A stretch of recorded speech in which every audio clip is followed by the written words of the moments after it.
Good evening. Yes. Good evening, Chair, members of the Agricultural Advisory Board, and Chatham County residents. Thank you for allowing us the opportunity to speak tonight. My name is Rick Douglas. I'm a project manager with Enbridge Gas North Carolina, supporting our Chatham County System Expansion Project. Enbridge Gas North Carolina has been serving communities across the state for nearly 90 years. Over that time, we've been known by several names, including PSNC Energy and Dominion Energy, before becoming part of Enbridge. While our name has changed, our commitment has not.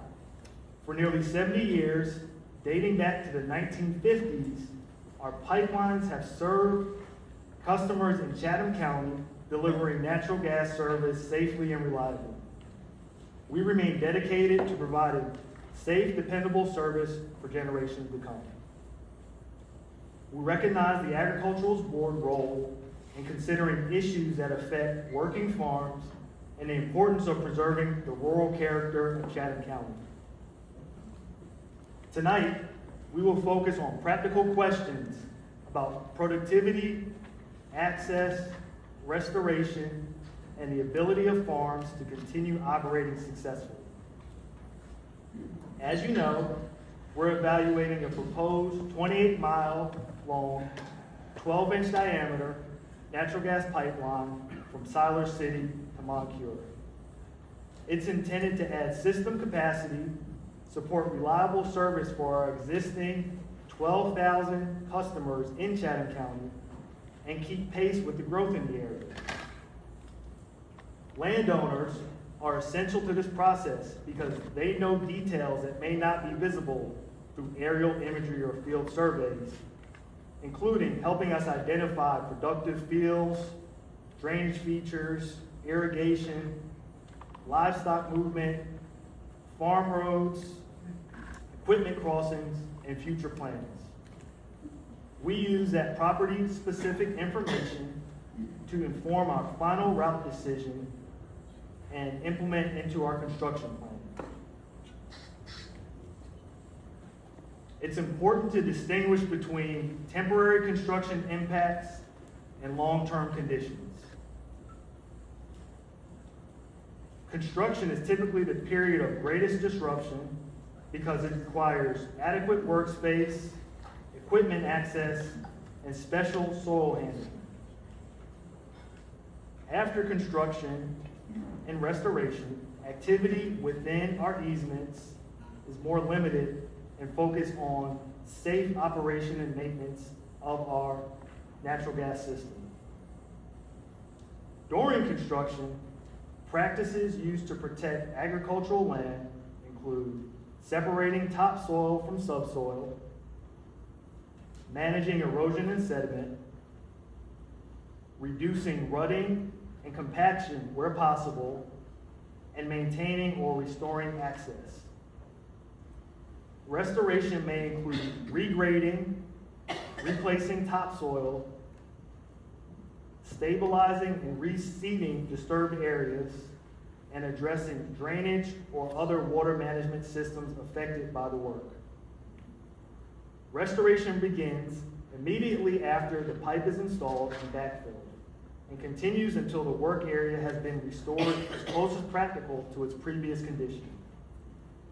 The time required for restoration varies based on weather, season, soil conditions, and site-specific needs. Farming and forestry activities are addressed through each landowner's easement agreement, and we strive to work directly with each impacted landowner to understand their farm's specific needs.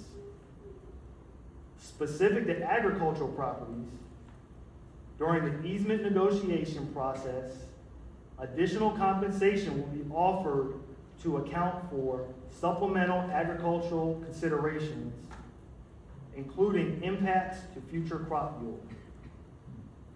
Farming can continue after construction is complete. Crops, pastures, and livestock operations generally continue within the easement. The main restrictions are on building permanent structures, planting large trees, or deep excavations that could affect the safety of our pipeline. During construction, we use temporary work areas in addition to the permanent easement. Once construction is complete, these temporary work areas are restored and returned to the landowner for their full use. Once the pipeline is in service, routine activity is limited to inspection, maintenance, and vegetation management. This includes annual mowing where necessary and inspection of above-ground facilities, patrols and leak surveys twice a year, regular aerial patrols, and inline inspections approximately every 7 years.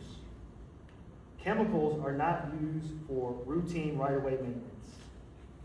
For planned maintenance, local Enbridge Gas employees who live and work in the communities they serve typically notify landowners in advance and coordinate access where possible.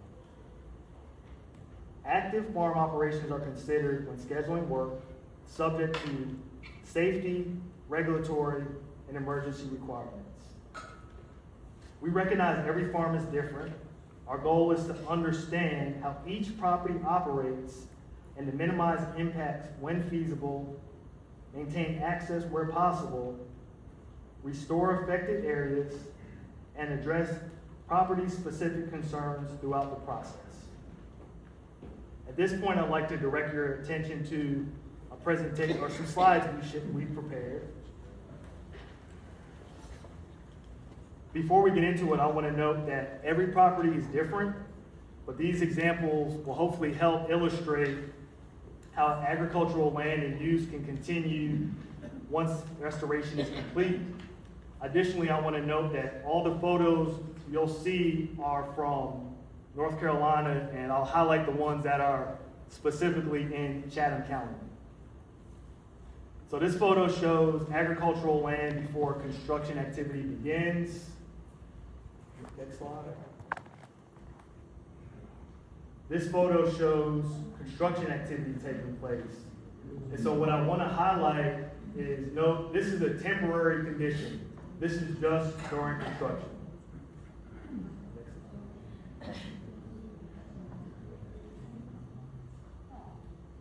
This photo shows agricultural land after construction and restoration have been completed. And what we want to highlight here is the yellow represents the buried pipeline, and then the red represents the width of our permanent easement. Also noting the white markers are the easement markers, and the yellow marker is effectively the pipeline marker. Next slide. Next slide. Here's another example. As I mentioned, this one's specific to our existing pipeline, an existing pipeline in Chatham County.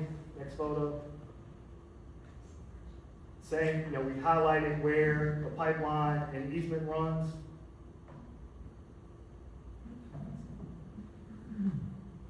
Another Chatham County farm with our pipeline. Next slide. Once again, highlighting where the pipeline and easement runs.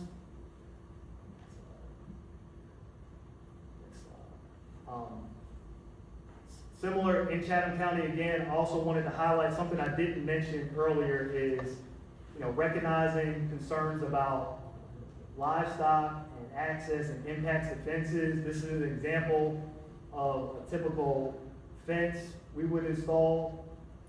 These are items, we work directly with landowners. Of course, this represents, I'll say a permanent long-term fence, but let's say there's a situation where landowners concerned about impacts to livestock during construction. We also look to work and accommodate through temporary fencing. So there's a few more pictures. I don't know if we can necessarily spend time to go through all of them. I do want to leave time for question and answer, but hopefully this kind of gives you a better sense of how agricultural operations can continue after pipeline. closing, I want to thank you for the opportunity to be here tonight, and we appreciate the Agricultural Board's interest, and we're happy to answer questions at this time. Okay.